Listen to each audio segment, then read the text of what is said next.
Magandang hapon sa ating lahat. Ngayon ay araw ng Sabado, May 31, 2025. Nagpapatuloy pa rin ang epekto ng habagat sa malaking bahagi ng ating Luzon. Yung frontal system, ito po yun, bagamat nasa loob siya ng ating Philippine Area of Responsibility, hindi ito nakaka-apekto sa ating bansa. Inyo papansin, naiipon yung makakapal na ulap sa West Philippine Sea, malapit sa Ilocos Region at Bataan at ganoon din sa Zambales. Kasalukuyan, January fair weather po tayo sa Visayas at Mindanao at meron kami na monitor na isolated na mga pag-ulan dulot ng thunderstorm sa Central Visayas at ganoon din sa Negros Islands Region. At dahil sa habagat o southwest monsoon, minaasahan pa rin tayong moderate to heavy rains sa susunod na 24 oras, kung saan maaaring magdulot ng pagbaha o pagguho ng lupa.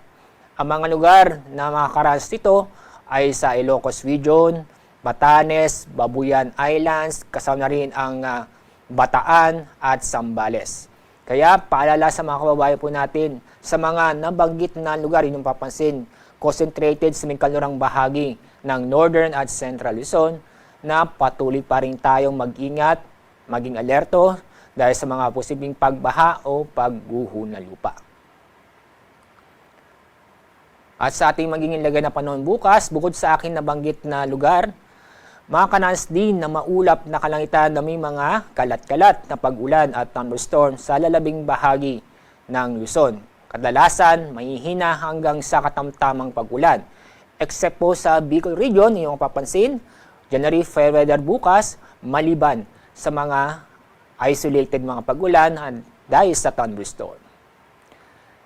January fair weather pa rin tayo bukas sa Visayas at sa Mindanao, kung saan makakaranas ng bahagyang maulap hanggang sa maulap na kalangitan, except sa mga isolated na mga pag-ulan o ito yung mga biglaan na buhos na ulan dahil sa thunderstorm.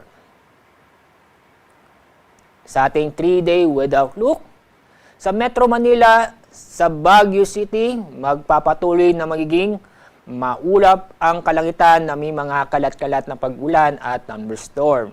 Kaya, maging alerto at mag-ingat dahil sa mga posibleng pagbaha o pagguho ng lupa.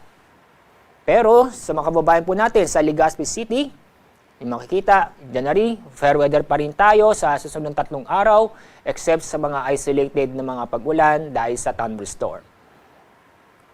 Ganoon din natin maranasan sa ilang lugar sa Visayas at sa Mindanao na magiging maganda at maaliwalas ang panahon maliban sa mga isolated na mga pag-ulan dahil pa rin sa thunderstorm.